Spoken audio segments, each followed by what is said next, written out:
Hello everyone, Chris here with Platinum Reviews. Today I have the newest review for you for Monark on PlayStation 5.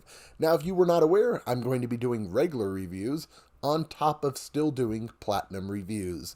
Monark is just going to be a regular good old-fashioned review. Why, you might ask? Well, we'll jump into that a little bit later. But sit down, grab some popcorn, or some hot Cheetos.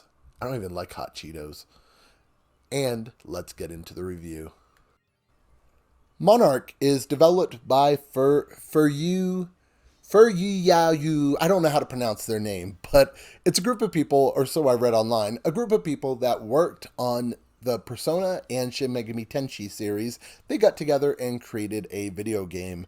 Children, don't always believe what you read online, but I believe it with this because there's a lot of Persona type vibes with this game. Now, the story is kind of simple in itself. You're a student at a school, a mist appears. The mist takes over the school, but not only that, a barrier engulfs the school and all the school grounds, and the children and the faculty members are unable to leave that barrier. They're stuck in the school. Not only that, if you go inside the mist, it drives you mad. Mad enough to where you go into a murderous rampage and start killing people. You know, the normal stuff that happens when you go inside of mist. But that's the story in a nutshell. Now, if you see my reviews, I don't like talking about the story in games. I want you to experience it for yourself. So I'm not going to go too deep into it. But each person gets a monarch, or they become a monarch, and they get a persona type person who gives them their power. A vanity, I think it's called. I don't remember what it's called, but they give them their power to where they can battle these demons in this other realm. It's the story's okay at the beginning. It's not that great. Towards the middle, it starts to get really interesting, and I started really liking the story. My biggest issue with the story, though, is the ending.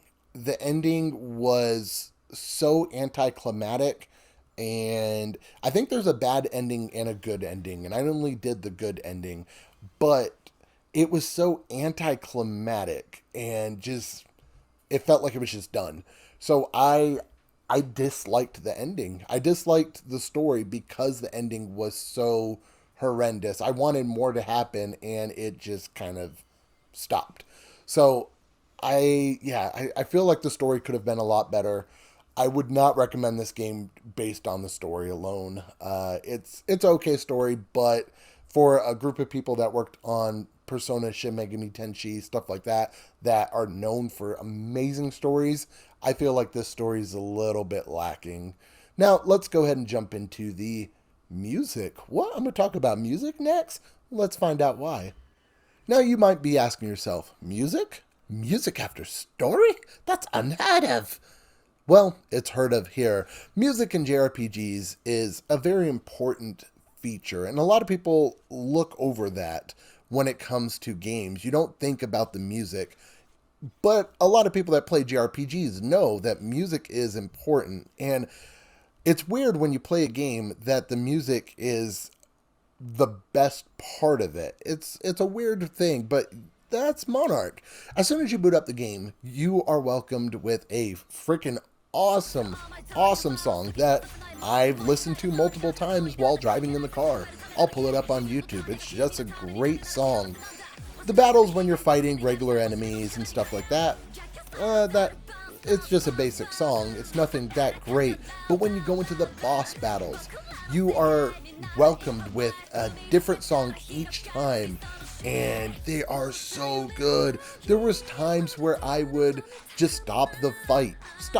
I would just sit there and just listen to the song because it was just banging. One thing that I wish is you had an option to listen to specific songs as you're roaming the school, stuff like that. They don't really give you that option.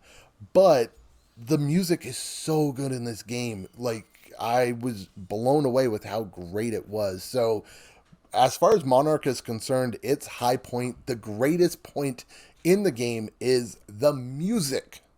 Now, let's talk about this gameplay. Monark is a tactical turn-based JRPG.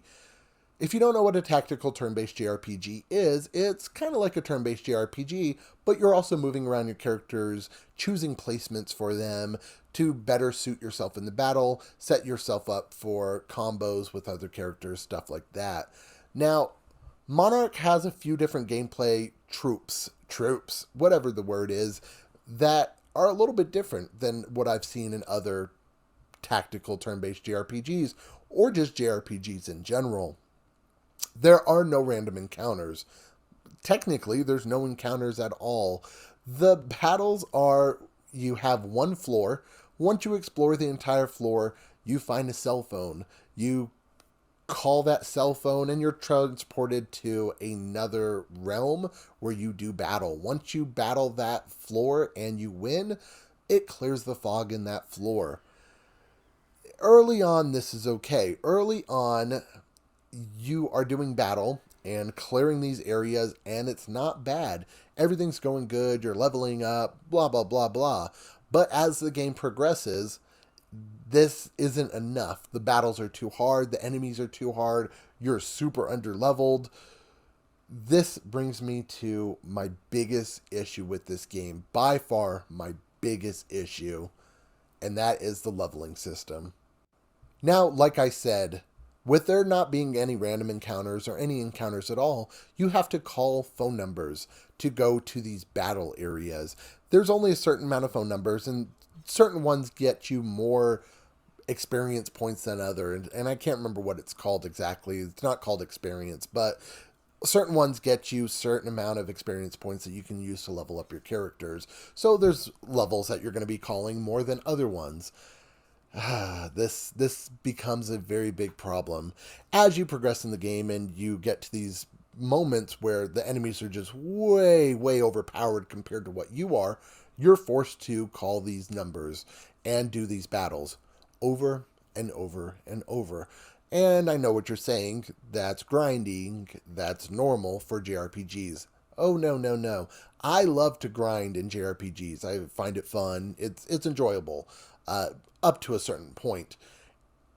However, with the leveling with this, let's say you complete a level, you get 5,000 XP. You use that 5,000 XP on whoever you want, but it's shared. It's not 5,000 XP per character. So if I'm playing and I get 5,000 XP, let's say my main character has 2 skills that are worth about 5,000 XP. I can level him up 2 times, but only him 2 times. I can't level up anybody else. I'm pretty much screwed. So I have to do this battle over and over and over and over until I can level up every single person. There's been, I can't even begin to guess at how many times I've played the same levels just to level up. And the grind doesn't stop there. Once you think, okay, I'm good, I can whoop these people really easily, let's go, and you beat that boss, you go to the next area, and those people are way over leveled. And with there not being any random encounters or anything like that, you are forced to do these random battles, or not random battles, these phone battles, and do the same ones over and over and over again. It gets very boring, it gets very grindy, it's not a fun experience, and it's highly disappointing. Now, the game does have some really cool things that you can do while you're battling. There's an awake and a mad meter. Mad you get as you go through fog. As you're exploring the levels and stuff like that, you become mad. And like I said earlier, when you become mad, you pretty much go into a murderous rage. Now, you don't see that with your character. You pretty much just get game over, sent back to the nurse's area, whatever. But awake is when you become awakened, you get a new power and you become stronger. Your main character can share that power with all of his people, so everybody can become awakened. As you play the game and you use skills, those skills make you mad. So if you're in a battle and your mad level's at 0% and you keep using skills over and over and over again, those skills will then make you mad. If you become mad, you have 3 turns where you're berserk. You can't use any moves. The computer moves for you. And after those 3 turns, you die. So you have to balance them really, really carefully.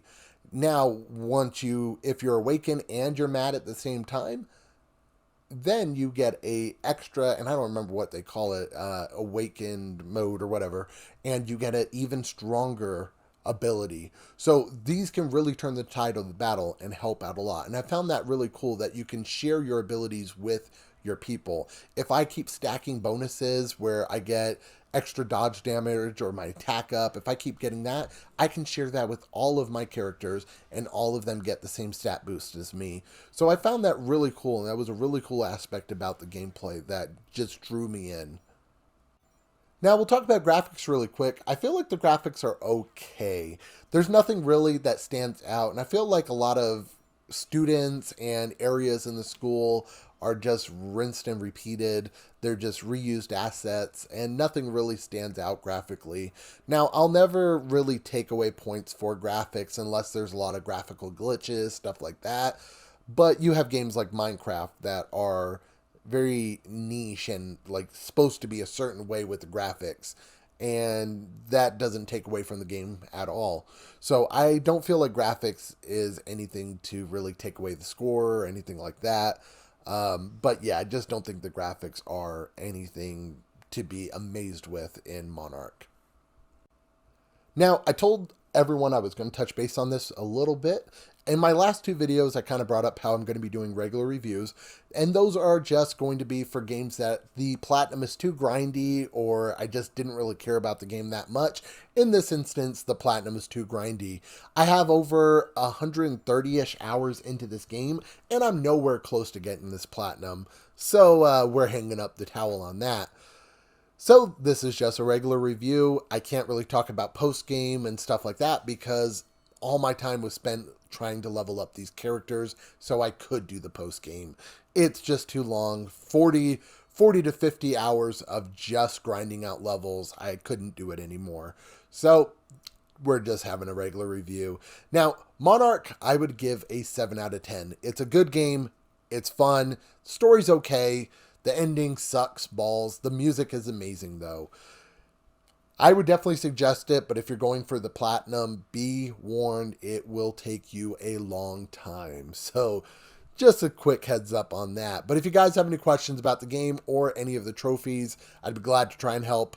Let me know in the comments down below. Go ahead and like the video if you like the video, if you like the content. If you like the content, like the video. Ha ha! Thank you guys so much, and as always, keep getting those trophies. I'll catch you guys in the next review. This has been Chris with Platinum Reviews.